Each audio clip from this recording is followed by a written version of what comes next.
There's nothing that right now you can't tell me. Look, hip hop is not my culture.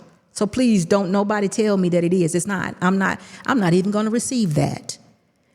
My culture was because I don't see it anymore, was going to a church where there wasn't a pastor that was full of perversion.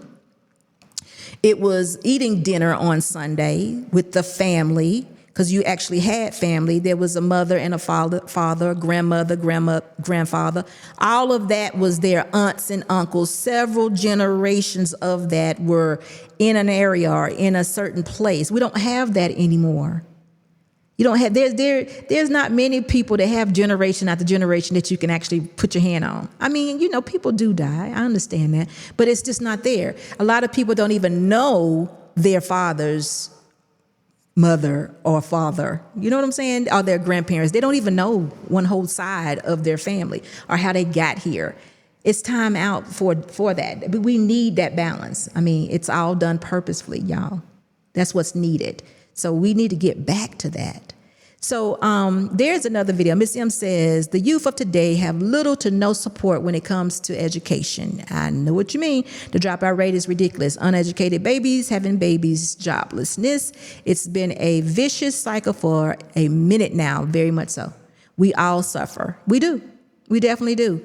And again, I've been asked so many times, why do you care? Listen, if I could choose not to care, I probably wouldn't, but I was made this way and I care. It's not many people that do. It's not many people that do, but I happen to think that there is a better life. There's a better life that we could appreciate if we just understood what was going on. So listen, we got another video that's coming, and I want y'all to take a look at this.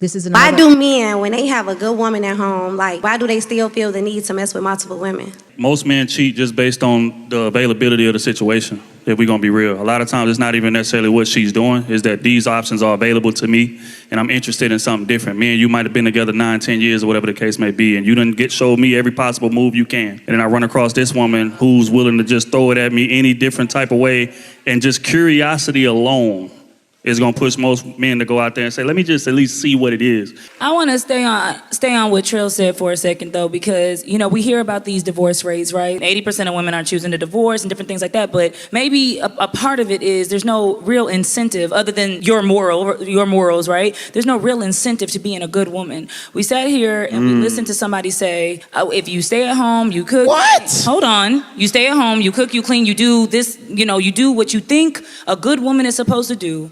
And you said after 9 or 10 years, it just may be curiosity. And it's like, could you imagine, looking on the other side of things, can you imagine being at home, doing what you gotta do, raising your family, raising your kids, and your man degrade your relationship, throw away everything that you built over, I mean, it might feel different. Like, okay, so I chose that video because I need everyone to understand that sin is the problem. I've been married a very long time, and I don't think that I would allow something like this to send me to divorce. But that's not permission for me to Mr. Boss to go out and say, hey, look, I'm going to get me somebody to lay with. That's ridiculous. But what I need my women to understand is our commitments that we made, or the covenant of marriage, is bigger than just my needs and what I want. It's supposed to be done. The covenant is made to God. So even in this marriage, whatever Mr. Boss is doing or not doing, I want to be pleasing to God. So that's actually what keeps you in marriages. And I need my husbands and my leaders and my men to know that also. It's not about what the woman is not doing or should be doing and all that. Your relationship is with Christ and with God. The covenant is to Him. You're promising to do and be the best version of yourself. Now, you're not a perfect person, woman nor man. If something should happen, then okay, I get it. But we got to get that thing back on track. It's not going to be a lifestyle that we live.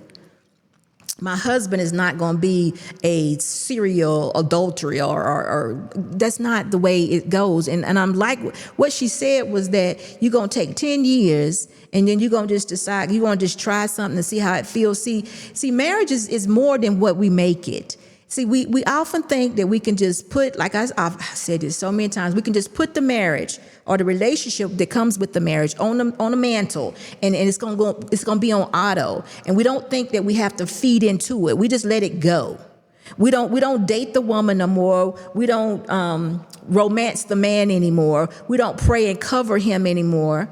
You know, we did all this in those first couple of years. We got the marriage to a particular place, then we fell off. My husband has no business thinking of how, I wonder how I feel.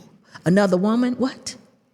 You know, that should never happen. If it is, he need to be on his knees discussing that with God, and that's the kind of man that you want, and that's also the kind of woman you want. I heard a conversation the other day of a man saying, well, how would you protect me as my wife? And the girl didn't have anything to say. Well, let me get it right. What they had to say was, it's supposed to be your job to protect me. I was like, wow, she totally missed that. She's not a wife.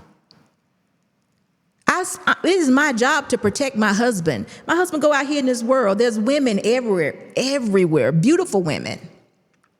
If we have a misstep or argument, or we haven't connected, we haven't touched, we haven't done whatever in 2 or 3 days or whatever, we just going on with our day in our situation because we put ourselves in situations. We're going to talk about them situations in a moment.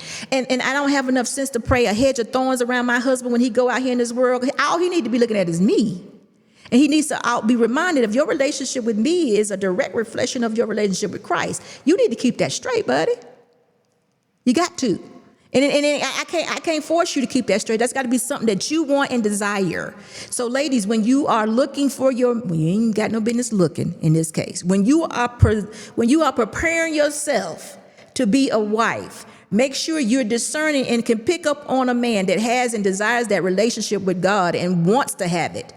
Because you can't make a person desire it and want you. He has to want to be in a relationship that looks like the relationship that God has with the church. He got to want that. He got to want this marriage. It is no longer about your selfish desires. Sometimes in marriage, we do things and we endure things we don't want to do. We don't want to do it. I don't want to get up every day and go get Mr. Boss some food. I don't want to do that. But it ain't even about that. That's just my role in this marriage at this particular time and date. But guess what? If I say, Miss Boss, go down there and get up, he would. But I'm just saying it's more to it than our selfish desires. Again, an attack on marriage. It becomes all about a selfish desire, what I want you to do for me, what can you do for me, what can you bring to the table and all that. And our women need to understand, preserve yourself. Preserve yourself, because you don't need to be giving away your body in the process. Now, this is if you want to be married. And we already decided, I did anyway, that being married it should be the most important thing that you do. Now, some people are like, well, what if I don't want to be married? If you truly have spoken to God and said, God, I think you made me a single person. And he was in agreement and it was agreed with your spirit, then that's great. I agree with that. But you shouldn't be giving yourself to anybody. As far as a man goes, there should be no laying underneath a man for any purpose, pleasure or what have you. Actually, you shouldn't be masturbating yourself either.